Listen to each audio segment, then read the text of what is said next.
pembelajaran bahasa Indonesia kali ini. Selamat belajar. Kritik dan esai. Kompetensi dasar yang akan kita pelajari kali ini adalah 3.11, membandingkan kritik sastra dan esai dari aspek pengetahuan dan pandangan penulis. 4.11, menyusun kritik dan esai dengan memperhatikan aspek pengetahuan dan pandangan penulis. Tujuan pembelajaran kita kali ini adalah peserta didik diharapkan mampu membandingkan kritik dan esai berdasarkan aspek pengetahuan dan pandangan penulis. Lalu, peserta didik juga diharapkan mampu menyusun kritik dan esai dengan memperhatikan pengetahuan dan pandangan penulis. Ananda semua, perhatikan peta konsep berikut. Kritik dan esai. Yang akan kita pelajari kali ini adalah pertama, membandingkan kritik dan esai, yang kedua, menyusun kritik dan esai.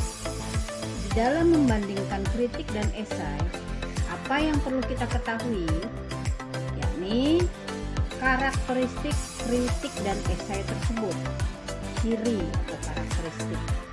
Lalu di dalam menyusun kritik dan esai, maka ada dua hal yang harus kita lakukan. Pertama, kita menyusun kritik, lalu yang kedua menyusun esai dengan menggunakan kaidah dan struktur esai dan kritik yang dibenarkan.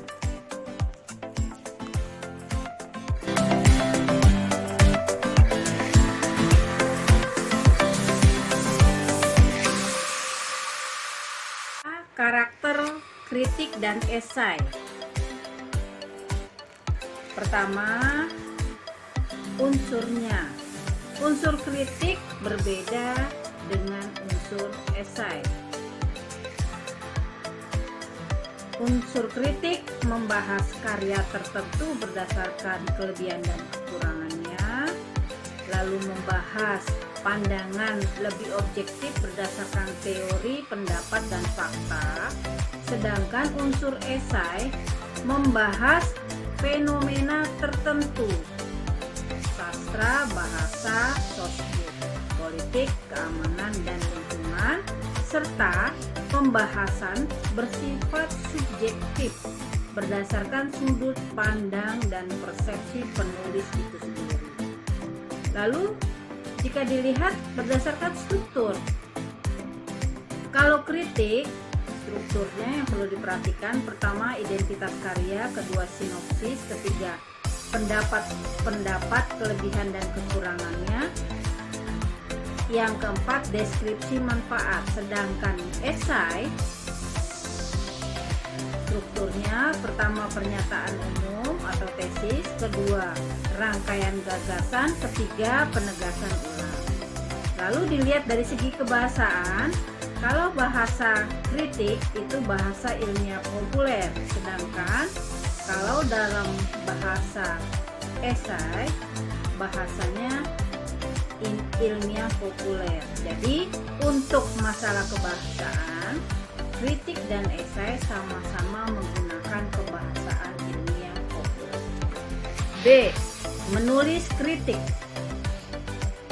Di dalam menulis kritik ada beberapa hal yang harus kita perhatikan. Pertama, memilih jenis karya. Yang kedua, memspesifikasikan jenis karya ke dalam gagasan yang lebih terperinci. Ketiga, membaca karya untuk memberikan penilaian.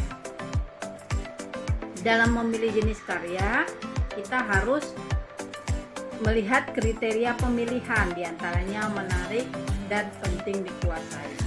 Lalu di dalam menspesifikasikan jenis karya, ada beberapa hal, contohnya pengerucutan topik, lalu puisi lama dan gurindam kita teliti dari segi kesan dan moralnya. Lalu di dalam langkah penyusunan karya untuk memberikan penilaian, pertama kita harus menyebutkan langkah-langkah penyusunannya.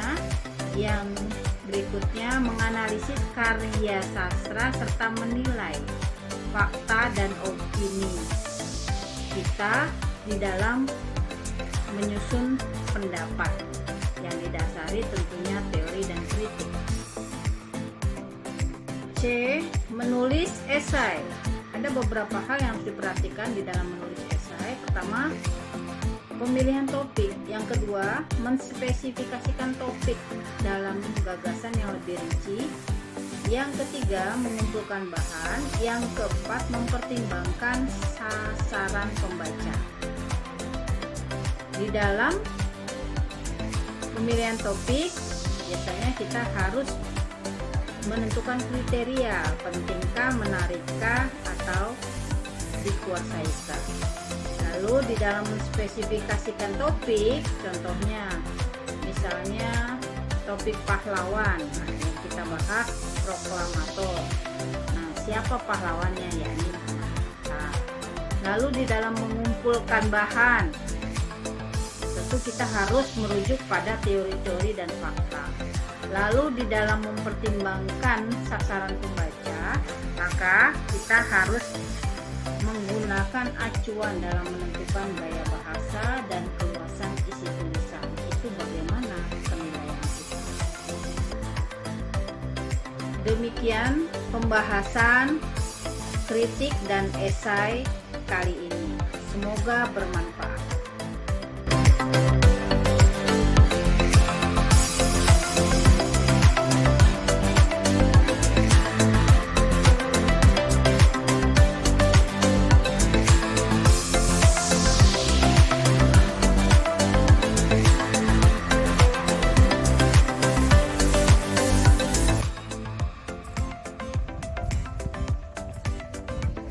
Sekian materi kita kali ini, semoga bermanfaat.